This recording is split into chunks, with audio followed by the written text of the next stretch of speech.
ألا بذكر الله تطمئن القلوب. أعوذ بالله من الشيطان الرجيم. بسم الله الرحمن الرحيم. والنازعات غرقا والناشطات نشطا والسابحات سبحا فالسابقات سبقا فالمدبرات أمرا يوم ترجف الراجفة تتبعها الرادفة قلوب يومئذ واجفة أبصارها خاشعة يقولون أئنا لمردودون في الحافرة أإذا كنا عظاما نخرة قالوا تلك إذا كرة خاسرة فإنما هي زجرة واحدة فإذا هم بالساهرة هل أتاك حديث موسى إذ ناداه ربه بالواد المقدس طوى اذهب إلى فرعون إنه طغى فقل هل لك إلى أن تزكى وأهديك إلى ربك فتخشى فأراه الآية الكبرى فكذب وعصى ثم أدبر يسعى فحشر فنادى فقال أنا ربكم الأعلى فأخذه الله نكال الآخرة والأولى إن في ذلك لعبرة لمن يخشى. صدق اللہ العظیم.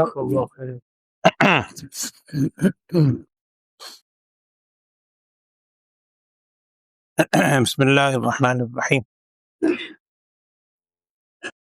آخری پارے کی چھوٹی چھوٹی مختصر صورتیں، بیشتر صورتیں مکی ہیں، اور مکی صورتوں کے اعتبار سے ان کے مضمون میں بھی آخرت کے حوالے سے، قیامت کے حوالے سے، عقائد کے حوالے سے ذکر ہے. گزشتہ صورت میں بھی مرنے کے بعد دوبارہ اٹھایا جانا، یہ جو ایک انسان کا بڑا بنیادی عقیدہ ہے اسلام کا، جس سے متعلق اہل مکہ بھی انکار کیا کرتے تھے، اس حوالے سے ذکر تھا. آج کی جو اس صورت میں اب جو آج آپ نے آیات سنی ہیں، اس میں دو چیزوں کا ذکر ہے. ابتدا کے اندر انسان جب دنیا سے رخصت ہوتا ہے، اللہ سب کو اپنے امان میں رکھے، اس وقت کی جو کیفیت ہے اس کا تذکرہ قرآن نے کیا. ظاہری بات، خالق ہے، انسان کو پیدا کرنے والے بھی وہی ہے، روح قبض کرنے والا بھی وہی ہے، اسی کے حکم سے فرشتے بھی آتے ہیں، اسی کے حکم سے جاتے ہیں. اس نے سب سے سچی کتاب کے اندر یہ اس چیز کا ذکر کیا ہے کہ انسان کی اس وقت کیا کیفیت ہوگی جب انسان دنیا سے رخصت ہو رہا ہوگا اور پھر دوبارہ اٹھایا جائے گا. دوبارہ اٹھانے کے بعد جو منکرین ہوں گے ان کی کیفیت کا تھوڑا سا تذکرہ آج بھی آیات میں. اس کے علاوہ آج دوسرا واقعہ ایک اس کی طرف اشارہ کیا گیا، حضرت موسیٰ علیہ السلام کا واقعہ. اس کا بھی ذکر ہے کہ کیا آپ تک موسیٰ علیہ السلام کی خبر پہنچی جب موسیٰ علیہ السلام اس مقدس وادی میں گئے، اللہ نے پکارا اور وہ ساری کیفیت ہوئی. ابتدائی آیات جو ہیں، سورت کا نام بھی نازعات ہے، پہلا لفظ اس سورت کا والنازعات ہی ہے. نازعات غرقہ، پہلی آیت کے اندر کہا جا رہا ہے 1 2 3 4 5 6 صفات بیان ہوئی ہیں شروع. مشہور تفسیر یہی ہے کہ یہ 6 کی 6 صفات فرشتوں کی ہیں.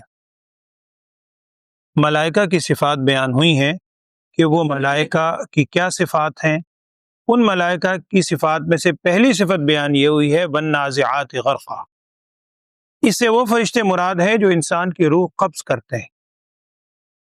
حدیث کا مفہوم ہے، نبی صلی اللہ علیہ وسلم نے ارشاد فرمایا کہ انسان کی روح قبض کرنے کے لیے جب فرشتے آتے ہیں تو اس کے سرانے بیٹھ جاتے ہیں.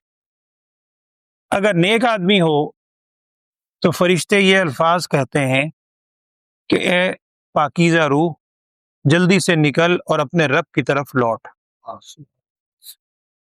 وہ روح بڑی سہولت کے ساتھ نکلتی ہے، اور آپ صلی اللہ علیہ وسلم نے اس کی مثال دی جیسے کوئی مشکیزہ ہوتا ہے. مشکیزہ پانی وغیرہ جس میں بھر دیا جائے یا کسی چیز میں ہوا بھر دی جائے تو اس کا جب منہ کھول دیا جاتا ہے تو ظاہری بات ہے منہ کھولے گا تو سارا پریشر اسی طرف ہوگا، بڑی سہولت کے ساتھ پانی اس مشکیزے سے نکل جاتا ہے۔ اس طرح انسان کے جسم سے پاکیزہ آدمی کی روح بڑی آسانی کے ساتھ نکلتی ہے اور فرشتے بڑے اعزاز کے ساتھ اس کو لیتے ہیں، اور آگے الفاظ ہیں تیرتے ہوئے فالسابقات سبقا، ایک دوسرے سے سبقت لے جاتے ہیں آسمانوں کی طرف روح کو پہنچانے، یہ کیفیت ہوتی۔ اور خدا نہ خواستہ اللہ نہ کرے سب کو محفوظ رکھے، اگر کسی بدکار کی، کسی فاسق اور فاجر کافر کی روح ہوتی ہے، پہلی آیت میں اسی کا ذکر ہے، وہ بھی فرشتے حاضر ہوتے ہیں، سرانے بیٹھتے ہیں، اور وہاں الفاظ یہ کہتے ہیں کہ اے بدبخت روح، خبیث روح، تو نکل۔ حدیث کا مفہوم ہے وہ روح پھر جسم کے اندر بھاگتی ہے، اور اس کو جب نکالتے ہیں تو الفاظ یہ آتے ہیں علامہ الحفیظ کہ جیسے گیلی روئی ہوتی ہے، گیلی روئی میں سے کوئی کانٹے دار شاخ اس میں گھسی ہوئی ہو اور اس کو کھینچ کر نکالتے ہیں۔ اب روئی اس سے چپکی ہوئی ہے، اب ایک ایک انگ سے یعنی روئی زبردستی کھینچ کر نکالی جا رہی ہے، یہ اس کا ذکر ہے والنازعات غرقا،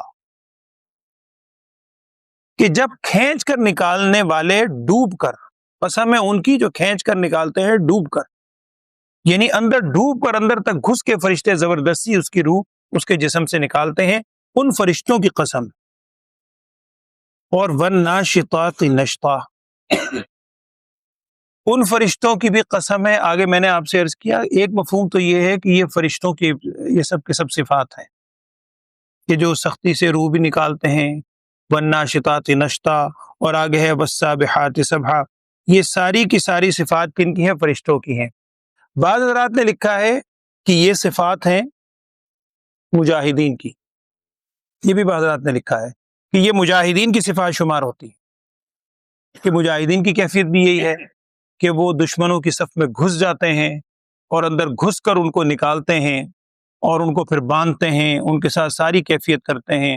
کچھ اہل علم نے لکھا ہے کہ یہ اہل علم کی مثال ہے کہ جو قرآن و حدیث میں اور اس جو بنیادی سورسز ہیں، آپ کہہ لیجئے قرآن و حدیث ہے، سنت ہے، ان دلائل کے اندر گھس کر وہاں سے معانی نکالتے ہیں، وہاں سے معانی نکال کر لوگوں کے سامنے رکھتے ہیں، کاموں کی تدبیر کرنے کے لیے ساری کیفیت ہے۔ لیکن مشہور قول یہی ہے کہ یہ فرشتوں کی صفات ہیں۔ ایک منٹ دکھائیے گا قرآن پاک، اس میں انہوں نے کس چیز کو کیا ہے؟ انہوں نے بھی فرشتوں، عام طور پر فرشتوں کی صفات لی گئی ہے۔ تو والنازعات غرقا کا مطلب ہے وہ فرشتے جو کھینچ کر نکالتے ہیں ڈوب کر نکالنے والے ہیں جان۔ والناشطات نشطا، اب یہ دوسری کیفیت ایمان والوں کی، وہ فرشتے جو بند کھولنے والے ہیں، بند کھولنا، نرمی کے ساتھ بند کھولنے والے ہیں۔ جیسے میں نے اس کے مشکیزے کا بند کھولا جائے تو بڑی آسانی سے روح نکلتی ہے، تو فرشتے جو بدکار کی روح نکالنے والے ہیں جیسے ڈوب کر، ان کی قسم، اور قسم ہے ان کی جو بند کھولنے والے ہیں بڑی نرمی کے ساتھ۔ اور تیسرے نمبر پہ کیا ہے؟ والسابحات سبحا، ان فرشتوں کی جو تیرنے والے ہیں تیرنا، جیسے تیرنے والا آدمی کسی رکاوٹ کے بغیر پانی کے اندر بڑی تیزی کے ساتھ چلتا ہے، اسی طرح فرشتے جب کہیں آتے جاتے ہیں ان کو کسی چیز کی رکاوٹ، کسی عمارت کی، کسی چیز کی رکاوٹ ان کو محسوس نہیں ہوتی۔ تو وہ قسم ہے ان فرشتوں کی جو تیرنے والے ہیں، جو تیرتے ہیں تیر کر، تیرنے والے ہیں تیر۔ فالسابقات سبقا، قسم ہے ان فرشتوں کی جو ایک دوسرے سے سبقت لے جانے والے ہیں۔ سبقت لے جانا میں نے عرض کیا کہ ایک دوسرے سے آگے بڑھنے کی کوشش کرتے ہیں، سبقت لے جاتے ہیں، سبقت لے جانا۔ اور اگلی آیت میں بھی وہی ہے، قسم ہے ان فرشتوں کی فالمدبرات امرا، جو اللہ تعالیٰ کے حکم کی کاموں کی تدبیر کرنے والے ہیں، جو اللہ تعالیٰ ان کو حکم دیتا ہے ان کاموں کی تدبیر کرتے ہیں۔ اور دنیا میں کسی بندے کا سب سے آخری حکم وہی ہوتا ہے اللہ کی طرف سے کہ اس کی روح قبض کر لی جائے، یہ سب سے آخری حکم ہے دنیا میں جو فرشتوں کو متعین کی گئے ہیں انسانوں کی خدمت کے لیے۔ اس کے بعد پھر اللہ معاف فرمائے آخرت کے معاملات ہیں۔ تو ان تمام فرشتوں کی قسم کھائی گئی، جواب قسم کا یہاں ذکر نہیں، لیکن ہر بیشتر موقع پر ہوتا ہے، عربی کلام میں بھی ہے کہ یہاں پر جواب قسم سارے مضمون کو دیکھ کر خود بخود سمجھ آ رہی ہے کہ یہ لوگ جو اس چیز کا انکار کر رہے ہیں یہ قیامت واقع نہیں ہونی، قسم ہے ان تمام فرشتوں کی وہ قیامت ضرور واقع ہوگی۔ جس اللہ کے حکم سے فرشتے یہ اتنے بڑے بڑے کام سر انجام دے رہے ہیں، اسی اللہ کے حکم سے دوبارہ بھی اٹھائے جاؤ گے۔ وہ کیا کیفیت ہے، آگے اسی کا ذکر ہے۔ یوم ترجف الراجفہ، اصل میں رجفن کا مطلب ہوتا ہے کانپنا، جس دن کانپے گی کانپنے والی، راجفتن کانپنے والی۔ اس کا معنی یہ کیا ہے کہ پہلا سور جب پھونکا جائے گا، نفخہ اولا، اس موقع پر ایک بھونچال آئے گا، زلزلہ آئے گا۔ ان زلزلۃ الساعۃ شیء عظیم، قرآن نے بھی کہا اذا زلزلت الارض زلزالها۔ جب وہ بھونچال آئے گا اور پوری زمین کانپ اٹھے گی، کانپ اٹھنا، جس دن کانپ اٹھے گی کانپنے والی، یعنی زمین بری طرح کانپے گی، زلزلہ آئے گا اور وہ ساری کیفیت قیامت برپا ہو جائے گی۔ ایک دفعہ پہلے بھی میں نے عرض کیا تھا آپ سے، قرآن میں دوسری جگہ بھی اس کی تفصیل ہے کہ 2 مرتبہ سور پھونکا جائے گا۔ ان دونوں کا ذکر ہے، 2 مرتبہ سور پھونکا جائے گا۔ پہلی مرتبہ سور پھونکا جائے گا، اس کی آواز سے، اللہ تعالیٰ کی قدرت سے جو بھی کیفیت ہوگی، سارے کے سارے جاندار اور انسانیت، یہ دنیا فنا ہو جائے گی۔ دوبارہ سور پھونکا جائے گا، اور روایات میں اس کی مدت بھی ہے کہ 40 سال کی مدت کے بعد دوبارہ سور پھونکا جائے گا۔ اس دوبارہ سور پھونکنے سے ساری کی ساری انسانیت اور کائنات، سب چیزیں زندہ ہوں گی، جاندار۔ وہ زندہ ہو کر پھر میدان حشر کی طرف جائیں گے، اور میدان حشر واقع ہوگا ساری کیفیت۔ تو یہاں ہے پہلی آیت میں کیا ہے، یوم ترجف الراجفہ، جس دن کانپے گی کانپنے والی، اور تتبعها الرادفہ، یہ دوسری دفعہ کا ذکر ہے کہ اس کے پیچھے آئے گی پیچھے آنے والی۔ یعنی پہلے سور پھونکا جائے گا، سب کچھ فنا ہو جائے گا، کچھ عرصے کے بعد دوبارہ سور پھونکا جائے گا تو سب اس سے زندہ ہو جائیں گے۔ اب جب وہ دوبارہ زندہ ہوں گے، اس دن دلوں کی کیفیت کیا ہوگی، قلوب یومئذ واجفۃ، دل اس دن، انسان کے دل اس دن واجفۃ، خوف سے دھڑک رہے ہوں گے۔ اور یہاں لکھا ہے علماء نے کہ سب کے دل کی کیفیت یہ نہیں ہوگی، کہ قرآن میں پیچھے آپ پڑھ چکے ہیں، لا يحزنهم الفزع الاکبر، اللہ کے جو نیک بندے ہوں گے ان کو فزع اکبر کا غم نہیں ہوگا، ان کے دل میں کوئی کسی قسم کا خوف سے نہیں دھڑکیں گے۔ لیکن بیشتر لوگ قلوب یومئذ، اس قیامت کے دن، واجفۃ، خوف سے دھڑک رہے ہوں گے۔ اور کیفیت کیا ہوگی، ابصارها خاشعۃ، نگاہیں ان کی جھکی ہوئی ہوں گی، نگاہیں جھکی ہوئی ہوں گی، خوف سے دل دھڑک رہے ہوں گے، عجیب کیفیت ہوگی۔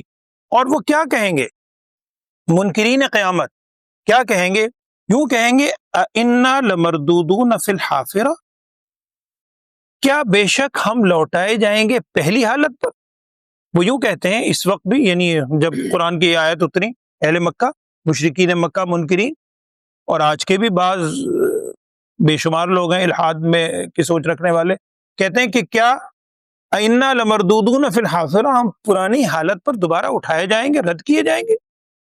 حالانکہ کیفیت ہماری کیا ہے، اِذَا كُنَّا عِظَامًا نَخِرَةً، جبکہ ہماری عظام، ہماری ہڈیاں ہو جائیں گی چورا چورا، وہ سیدھا ہو جائیں گی۔ وہ سیدھے ہڈیاں ہونے کے بعد کیا دوبارہ اٹھائے جائیں گے؟ اور اگر بالفرض اٹھائے گئے نا، قالوا تلک اذا کرۃ خاسرہ، اگر ہم اٹھا لیے گئے تو یہ دوبارہ اٹھائے جانا، یہ تو بڑی خسارے والی بات ہوگی۔ یہ تو واقعی اگر یہ بات سچی نکل آئی جو انکار کیا کرتے تھے، پھر تو بڑی ہی خسارے والی بات ہوگی۔ آگے اللہ جل شانہ فرما رہے ہیں انما ہی زجرۃ واحدہ، بے شک وہ ایک زجر ہوگا، ایک ڈانٹ ہوگی، ایک خاص آواز ہوگی وہ سور کی، اور اذا ہم بالساہرہ، اچانک وہ سب کے سب زندہ ہو کر ساہرہ، زمین کے اوپر پھرے۔ وہ جو سب فنا ہو گئے تھے پہلی دفعہ سور پھونکنے سے، دوبارہ سور پھونکا جائے گا، اس سے سارے کے سارے اچانک زمین کے اوپر پھر رہے ہوں گے۔ یہاں تک میں نے آپ سے عرض کیا کہ قیامت کا ذکر ہے، انسان کی روح قبض ہونے کا ذکر ہے۔ اب یہ لوگ جو بار بار انکار کیا کرتے تھے، مانتے نہیں تھے، تو نبی اقدس صلی اللہ علیہ وسلم کی تسلی کے لیے آپ کہہ سکتے ہیں، یہ آگے واقعہ بیان کیا جا رہا ہے پھر حضرت موسیٰ علیہ السلام کا، کہ پہلے انبیاء علیہ السلام جو گزرے ہیں ان کے ساتھ بھی یہی کیفیت رہی۔ انہوں نے بھی جب دین کی دعوت دی، توحید کی دعوت دی، تو لوگوں نے نہیں مانا، انکار کیا۔ اس کا ایک واقعہ بیان کیا جا رہا ہے، ہل اتاک حدیث موسیٰ، کیا آپ کے پاس موسیٰ علیہ السلام کی خبر پہنچی ہے؟ کب؟ اذ ناداہ ربہ بالواد المقدس طویٰ، جب موسیٰ علیہ السلام کے رب نے ان کو پکارا ایک وادی میں جو بڑی ہی مقدس وادی تھی جس کا نام طوا ہے. یہ پیچھے سارا واقعہ آپ سن چکے ہیں سورہ قصص میں اور دیگر موقعوں پر. سورہ طٰہٰ کے اندر زیادہ تفصیلی ہے کہ موسیٰ علیہ السلام گئے تھے, آ رہے تھے واپس, حضرت شعیب علیہ السلام کی صاحبزادی سے جب نکاح ہوا وہاں سے واپسی ہو رہی تھی, جا تو رہے تھے والدہ سے ملنے, راستے میں مقدس وادی کے قریب وہ سارا واقعہ سورہ طٰہٰ کے اندر ہے. انا ربکم الاعلیٰ, یہ تو اس نے کہا تھا, وہاں کہا گیا تھا کہ میں تمہارا رب ہوں.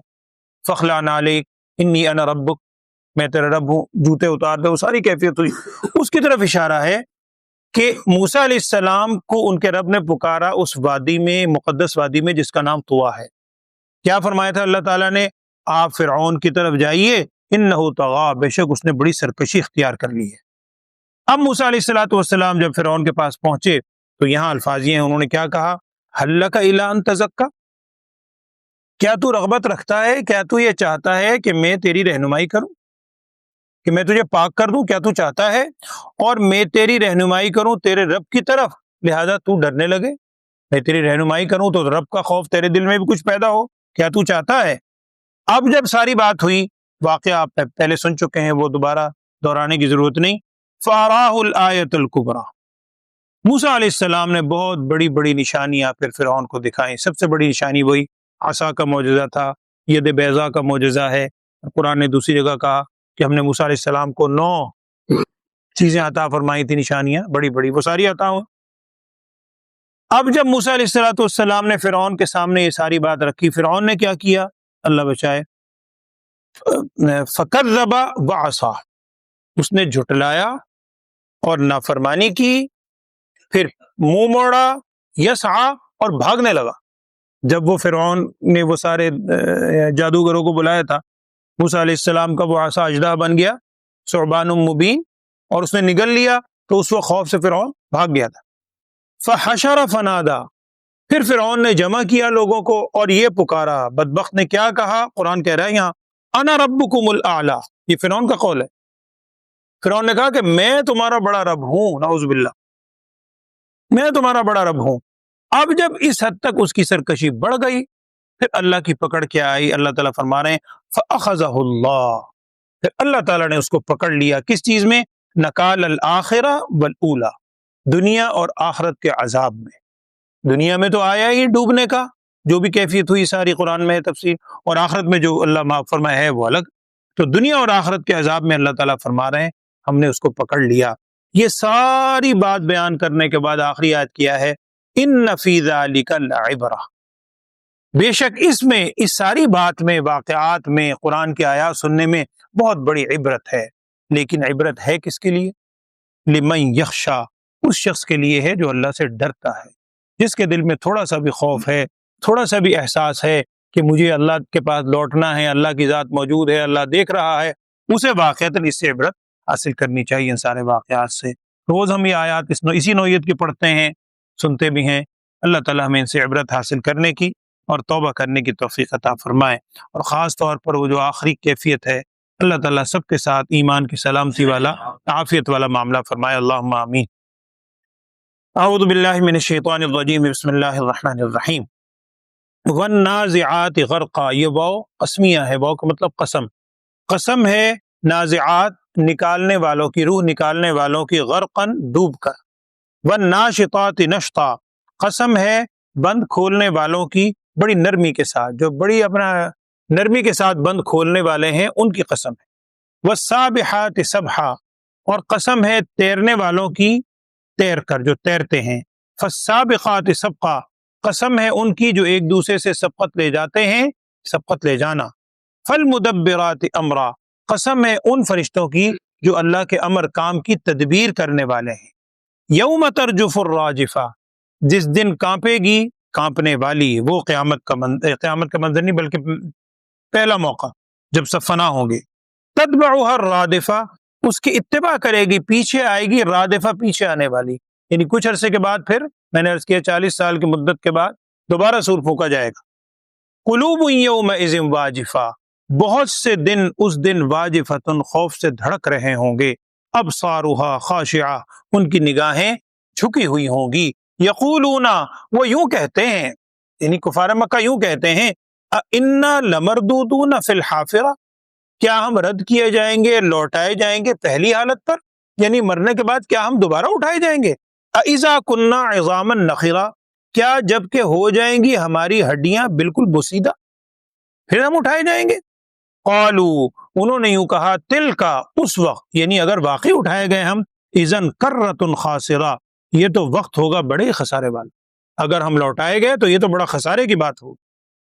فانما ہی زجرۃ واحدہ، اللہ تعالیٰ فرما رہے ہیں یقین رکھو بے شک وہ ایک ڈانٹ ہوگی اچانک، ایک ڈانٹ کسی کیفیت ہوگی خوفناک، اچانک ہی کیا ہوگا، فاذا ہم بالساہرہ، اچانک وہ زمین کی سطح پر چل رہے ہوں۔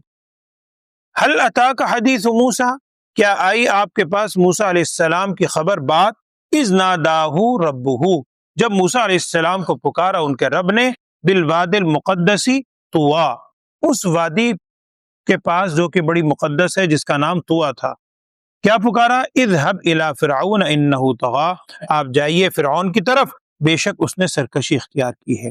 فقل، اب موسیٰ علیہ السلام نے فرعون سے جا کر یہ کہا، انہوں نے کہا نہیں، فقل آپ یوں کہیے، حل لک الی ان تزکی، اللہ تعالیٰ فرما رہے ہیں آپ یوں کہیے، حل لک الی ان تزکی، کیا تو چاہتا ہے، الی ان تزکی، کہ تو پاک ہو جائے، واہدیک الی ربک، اور میں تیری رہنمائی کروں تیرے رب کی طرف، فتخشی، پس تیرے دل میں بھی کوئی خوف ڈر پیدا ہو، فاراہ الآیۃ الکبریٰ، دکھائی موسیٰ علیہ السلام نے نشانی، بہت بڑی نشانی، بڑی بڑی نشانیاں اس فرعون کو دکھائیں، معجزات، لیکن اس نے کیا کیا، فکذب وعصی، اس نے جھٹلایا بھی، عصا، اور نافرمانی انکار کیا، ثم ادبر، پھر اس نے پیٹھ موڑی، یسعی، بھاگنے لگا، فحشر، پھر اس نے اپنے دو لوگوں کو جمع کیا، فنادا، اور ان کے پاس یوں پکارنے لگا، کیا کہنے لگا، فقال، اس فرعون نے کہا، انا ربکم الاعلی، نعوذ باللہ میں تمہارا بڑا رب ہوں، فاخذہ اللہ،